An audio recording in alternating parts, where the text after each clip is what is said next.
दोस्तों नमस्कार, आप सभी का स्वागत है आपके अपने YouTube चैनल अभ्यास मंत्रा में।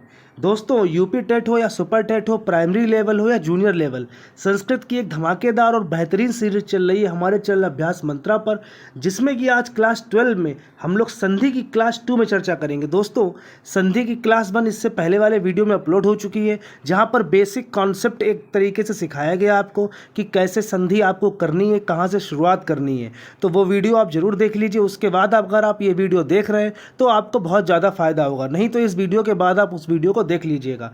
आज की वीडियो में चर्चा करेंगे हम लोग स्वर संधि के प्रकार और दीर्घ संधि और गुण संधि के बारे में विस्तार से चर्चा करेंगे और ट्रिक्स के साथ समझेंगे कि कैसे उनको सही से हम लोग देखकर बिल्कुल सही उत्तर लगा सकते हैं। तो चलिए दोस्तों आज की क्लास को शुरू करते हैं। दोस्तों सबसे पहले हम लोग बात करेंगे स्वर संधि के प्रकारों के बारे में। दोस्तों पिछले वीडियो में मैंने आपको बताया था कि स्वर संधि कहाँ होती है, तो जहाँ पर स्वर वर्ण का मिलन स्वर से ही होता है, यानी कि जो प्लस का साइन होता है संधि में, उससे पहले भी स्वर आएगा और उसके बाद में भी स्वर आएगा, तो वहाँ पर ही स्वर संधि होती है। अब स्वर संधि जो होती है 8 प्रकार की होती है: दीर्घ संधि, गुण संधि, वृद्धि संधि, यड़ संधि, अयादि, पूर्व रूप, पर रूप, प्रकृति भाव। इसमें से जो 8वें नंबर की प्रकृति भाव है यह आपके लिए बहुत ज़्यादा इंपॉर्टेंट नहीं है, लेकिन जो शुरू की 7 संधियां हैं यह आपके लिए बहुत ज़्यादा इंपॉर्टेंट होने वाली है। दोस्तों अब देखिए यहाँ पर मैंने जिस क्रम में संधियों को लिखा है, दीर्घ, गुण, वृद्धि, यड़, अयादि, पूर्व रूप और पर रूप, इसी क्रम में आप पढ़िएगा। अगर आप हमारे चैनल पर हैं तो इस क्रम में आपको पढ़ने से आपको कुछ ट्रिक बताई जाएंगी। जब आप क्रम से पढ़ेंगे तो आपको वो संधियां हमेशा याद रहेंगी। अब आप ये बात समझ लीजिए कि आप संस्कृत में संधि तो पढ़ रहे हैं, लेकिन ये हिंदी में भी आपके लिए काम आने वाली है, क्योंकि संस्कृत और हिंदी की संधियों में कोई अंतर नहीं है। बस हिंदी में 5 प्रकार की संधि होती हैं अयादि तक, नीचे की 3 नहीं होती हैं, लेकिन संस्कृत में ये 8 प्रकार की संधियां होती हैं। तो अब हम लोग चर्चा करेंगे सबसे पहले दोस्तों दीर्घ स्वर संधि पर। अब देखिए यहाँ पर मैंने स्वर लिख दिए अ इ ई उ ऊ री ऐ ओ। इनका कुछ महत्व है जो मैं आगे आपको बताने वाला हूँ, जिससे कि आप बहुत आसान तरीके से संधियों को समझ सकते हैं।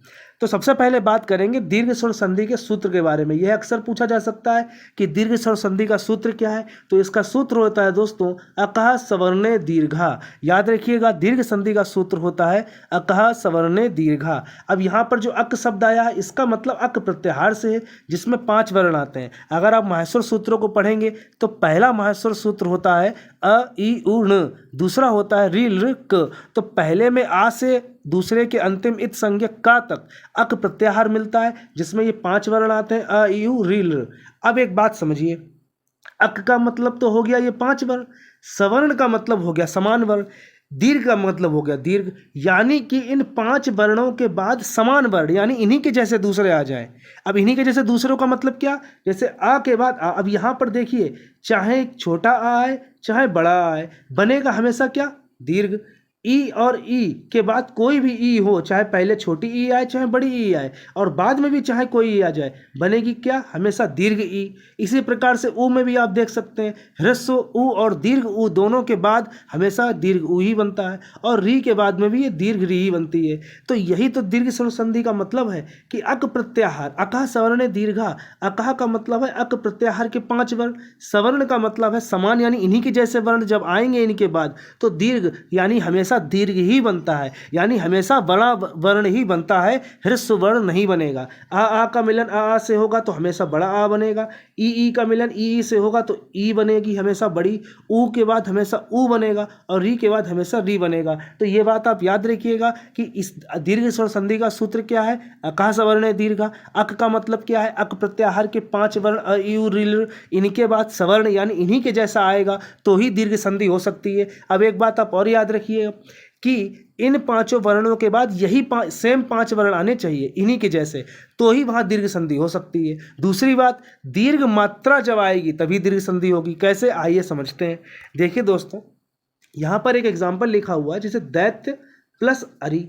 अब यहाँ पर आप याद रखिएगा कॉन्सेप्ट जो मैंने आपको बताया था कि जैसे कि रा लिखा हुआ है, तो रा का मतलब क्या है, रा के नीचे हलंत लगाएंगे और इसमें आ जुड़ा हुआ है, क्योंकि व्यंजन वर्ण बिना स्वरों की सहायता से बोले नहीं जा सकते, लिखे नहीं जा सकते। इसी प्रकार मान लीजिए की लिखा हुआ है, तो की का मतलब क्या है, का के नीचे हलन लगेगा और उसके बाद उस पर ई की मात्रा आएगी, तो इसीलिए तो की बनेगा। तो ये बात आप याद रखिएगा। अब यहाँ पर जो उदाहरण दिया गया है अगर आप इसको देखें तो दैत्य प्लस अरि लिखा हुआ है, तो यहाँ दैत्य प्लस अरि में अगर आप देखें तो दैत्य का अंतिम वर्ण क्या है? आ। तो यानी देखिए इस दैत्य में या लिखा हुआ है, तो या का मतलब क्या है? या के नीचे तो हलंत रहेगा, लेकिन उसके बाद में क्या है? आ। तो यानी दैत्य में अंतिम आ गया। और जो बाद में अरी लिखा हुआ है, इसमें भी पहले आ आया, यानी स्वर का मिलन स्वर से हो रहा है। अब आ और आ, अब कैसे समझेंगे आप कि एक ही संधि ऐसी है दीर्घ स्वर संधि जिसमें समान वर्ण आते हैं, यानी आ के बाद आ जाएगा, ई के बाद ई आ जाएगा, ऊ के बाद ऊ आ जाएगा, री के बाद री। तो जैसे ही आपने देखा समान वर्ण आए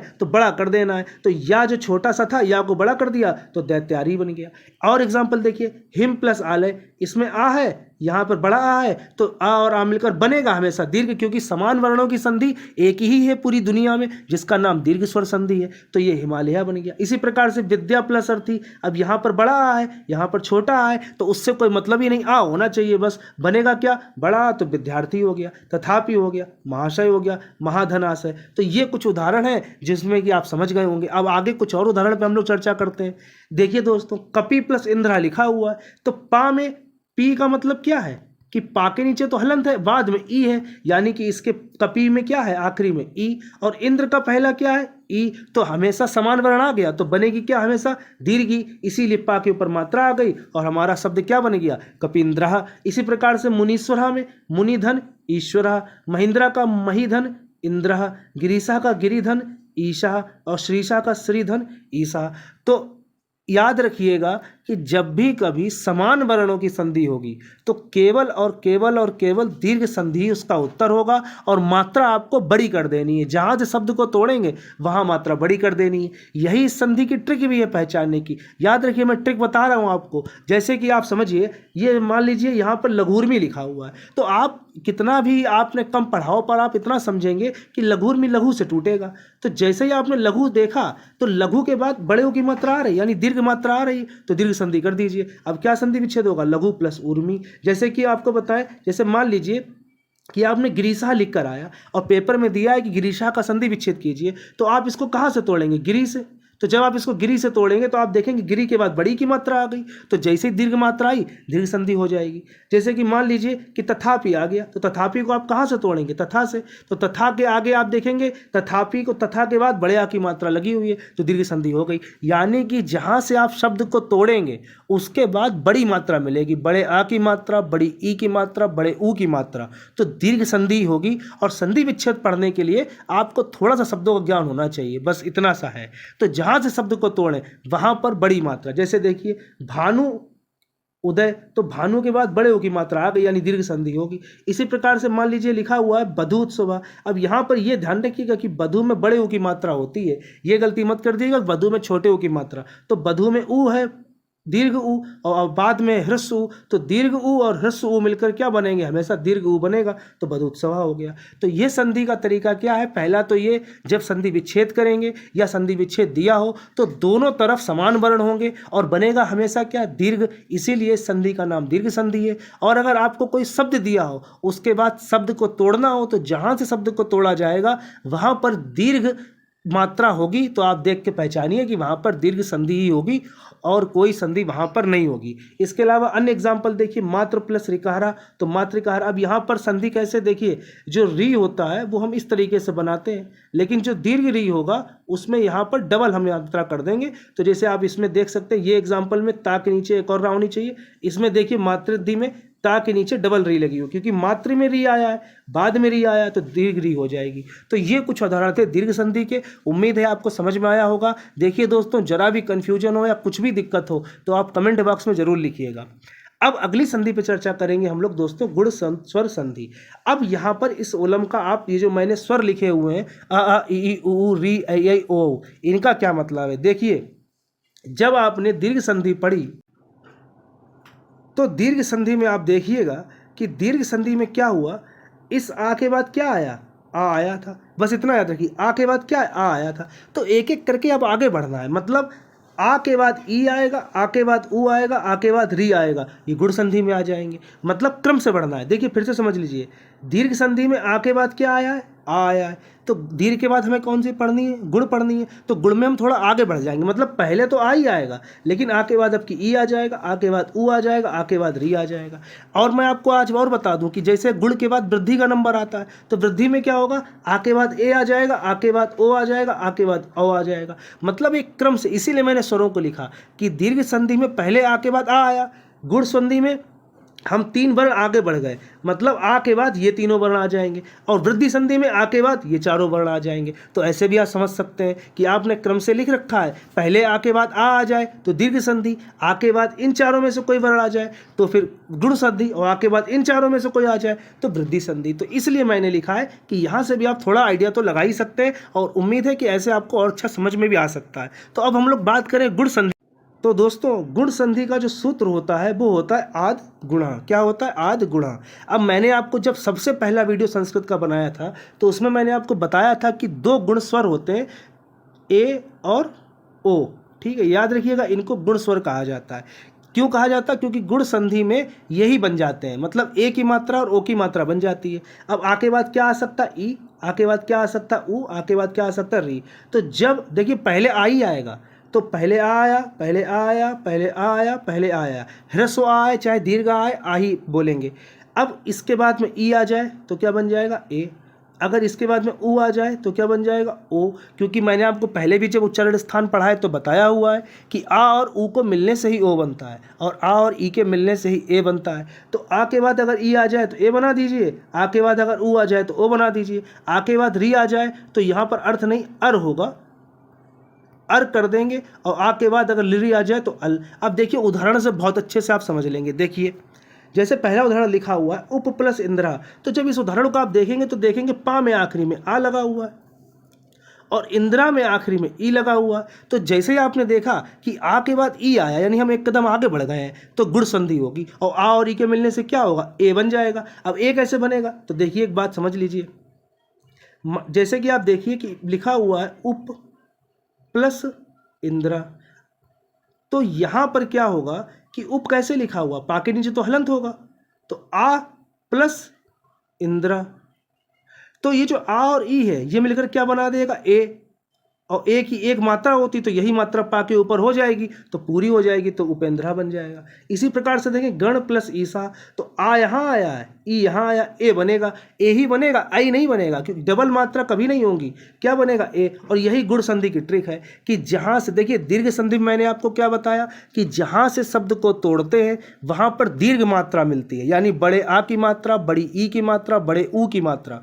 और गुण संधि में क्या है, जहाँ से शब्द को तोड़ेंगे वहाँ पर 2 मात्राएं मिलेंगी आपको, ए की मात्रा और ओ की, यानी कि सिंगल, याद रखिएगा, ए की मात्रा और ओ की मात्रा। तो आप देख लीजिए गुण संधि होगी। जैसे आपने देखा आपके पेपर में महेंद्र शब्द आया, तो आपने देखा मह से तोड़ेंगे तो ए की मात्रा आ रही ऊपर, तो बस ये गुण संधि हो जाएगी। संधि विच्छेद अब ए कैसे बनता है, आ और ई से, तो महा प्लस इंद्र हो गया। अगर आपके पेपर में सुरेश आया तो आपने देखा सुरेश को सुर से तोड़ेंगे तो इसके ऊपर ए की मात्रा आ रही, यानी गुण संधि। अब ए बनता किससे, आ और ई से, यानी सुर में आ और ईस का ई। तो देखिए सुरेश, रमेश, महेश, दीपेश, ये सभी गुण संधि के उदाहरण होते हैं। याद रखिएगा, चाहे गणेश हो, रमेश हो, सुरेश हो, दीपेश हो, जितेश हो, ये सब गुण संधि के उदाहरण हैं, और आ और ई मिलकर ए बनाते हैं। जहां से शब्द को तोड़ेंगे वहां पर ए की मात्रा मिलेगी या ओ की मात्रा मिलेगी, तो गुण संधि आप कर दीजिएगा। अब देखिए आगे लिखा हो, जैसे मान लीजिए पेपर में आपके सूर्योदय आया, तो आप खूब अच्छी तरीके से जानते हैं कि इसको हमें सूर्य से तोड़ना है,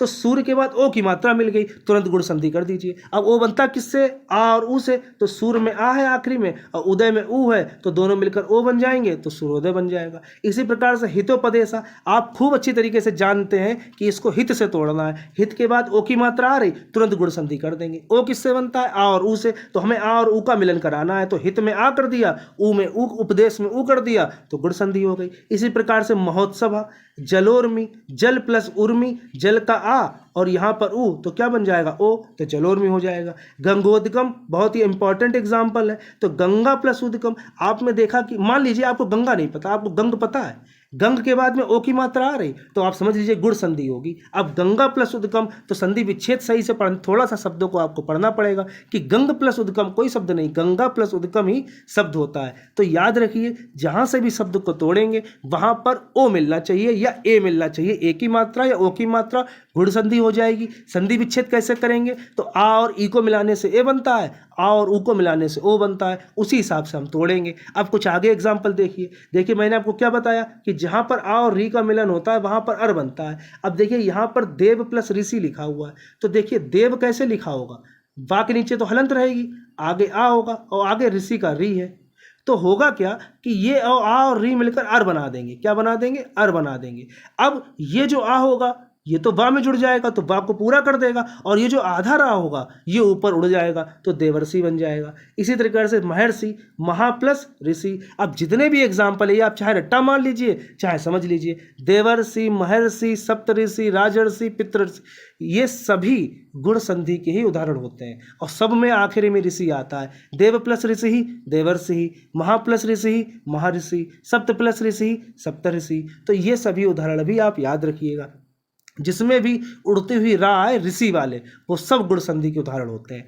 अब आगे एक और उदाहरण देख लीजिए, आ प्लस रि मिलता है तो अल बनता है। अब देखिए अल कैसे बना, ये तब प्लस लकारा लिखा हुआ है तो तब में जो वाह है उसके आगे तो आ है और उसके आगे हमें रि जोड़ना है, तो ये दोनों अल बन जाएंगे। तो जब अल बन जाएंगे तो आ तो वा में जुड़ जाएगा तो पूरा हो जाएगा, और ये ला आधा बना रहेगा तो बीच में आ जाएगा तवल कहारा। तो याद रखिएगा तवल कहारा, ममल कहारा, मम प्लस लिकहारा, ये गुण संधि के उदाहरण होते हैं।